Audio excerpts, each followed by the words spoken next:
இந்நிலையில் இடப்பிரச்சினை தொடர்பாக ஓய்வு பெற்ற உதவி ஆய்வாளர் ஜாகிர் ஹுசேன் வெட்டி கொல்லப்பட்ட நிலையில் போலீசாரின் கவனக்குறைவால் இச்சம்பவம் நடந்துள்ளதாக அவரது மகன் குற்றம் சாட்டியுள்ளார். இது தொடர்பாக அவர் வெளியிட்டுள்ள வீடியோவில் அனைத்திற்கும் ஆதாரம் உள்ளதாகவும் தங்களுக்கு நியாயம் கிடைக்க வேண்டும் என்றும் தெரிவித்துள்ளார். அனைவருக்கும் வணக்கம். அஸ்ஸலாமு அலைக்கும். இது பார்த்துருப்பீங்க, அப்பாவை கொண்டுட்டாங்க. ஆமாம், அவர் எவ்வளோ இருக்கிற வரைக்கும் எவ்வளோ முயற்சி பண்ணார். இது வந்துட்டு முழுக்க போலீஸோட கவனக்குறைவால மட்டும் தான் நடந்திருக்கு. இது வந்துட்டு நம்ம சும்மா எடுத்த உடனே சொல்லலை போலீஸோட இது அப்படின்னு.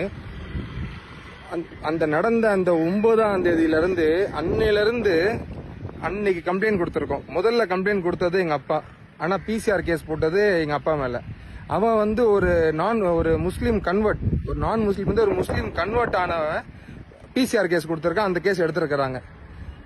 இன்ஸ்பெக்டர்கிட்ட கொடுத்தோம். அதுக்கப்புறமா இது பொய் சொல்றான்னு இப்போ ஏசிட்ட கொடுத்தோம். அப்புறம் கமிஷனர்கிட்ட கொடுத்தோம். அதுக்கப்புறமா கலெக்டர்கிட்ட கொடுத்தோம். அதுக்கப்புறம் சிஎம் செல்கோ கொடுத்தோம். இது எல்லாமே இப்போ நடக்கல. இது வந்து 2 மாசமா நடந்துட்டு இருக்கு. அவரோட பழைய ஆடியோ வீடியோலாம் நீங்க எடுத்து பார்க்கலாம். இது பார்த்து இவர் வந்துட்டு முன்னாடி வந்துட்டு நம்ம சீஃப் மினிஸ்டர் அவர் டெப்டி சிஎம்ஆ இருக்கும்போது அவர்கிட்ட பிஓசோவா இருந்தவர். போலீஸ் வேலை வேண்டான்னு சொல்லிட்டு அந்த வேலையை விஆர்எஸ் கொடுத்து லாரி ஓட்டினவர் எங்க அப்பா. இதெல்லாம் வந்து ஒரு இதுக்கு சொல்றேன். அந்த அளவுக்கு நம்மள இது பண்ணாரு. எவ்வளவு முயற்சி பண்ணாரு. Facebookல போஸ்ட் போட்டுட்டே இருப்பாரு.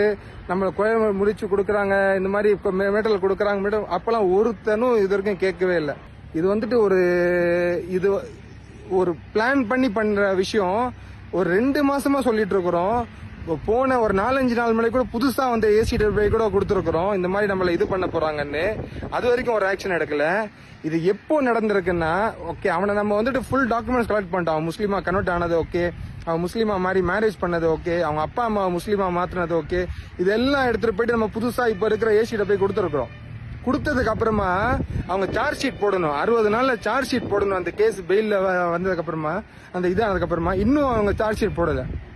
அப்போ போலீஸ் வந்துட்டு அவங்க மேல தப்பு வந்துடும். நாங்க சொல்லிட்டோம் அவங்கள்ட்ட, கண்டிப்பா பிரைவேட் கேஸ் போவோம். அந்த இதுக்கு மேல எல்லாத்தையுமே சொல்லியிருந்தோம். சொல்லி வந்துட்டு அவங்களுக்கு என்ன பண்றது தெரியல. ஃபுல் டாக்குமெண்ட்ஸ் நாங்க சப்மிட் பண்றோம். நான் கொடுக்குறேன், எல்லா டாக்குமெண்ட்ஸும் நான் கொடுக்குறேன். இன்ஸ்பெக்டர் எங்க அம்மாவும் எங்க அப்பாவும் ஒரு வாடி போய் பாக்குறேன். அப்ப இந்த இப்ப இருக்கிறான ஒரு இன்ஸ்பெக்டர், அவன் கேட்கறான் எங்க அம்மா, நீங்க தான் அவங்க பொண்டாட்டியா அப்படின்னு. பொண்டாட்டி தெரியாமலே வந்து எஃப்ஐஆர் போட்டிருக்கிற. அதுக்கு முன்னாடி ஒரு செந்தில்குமார் அப்படின்னு ஒரு ஏசி, இதுக்கு மேல ஏசி இருந்தான்னாக்கா எல்லாத்தையுமே கொடுத்தாச்சு. ஒரு இது இல்ல, உயிர் போயிருச்சு. எனக்கு நியாயம் வேணும். நியாயம் இருந்தா நான் என்ன வேணா பண்றேன். நான் சிங்கப்பூர்ல வேலை செய்யறேன். இந்த விஷயம் கேட்டுதான் இப்ப நான் வந்துட்டு இருக்கேன் திருநெல்வேலிக்கு.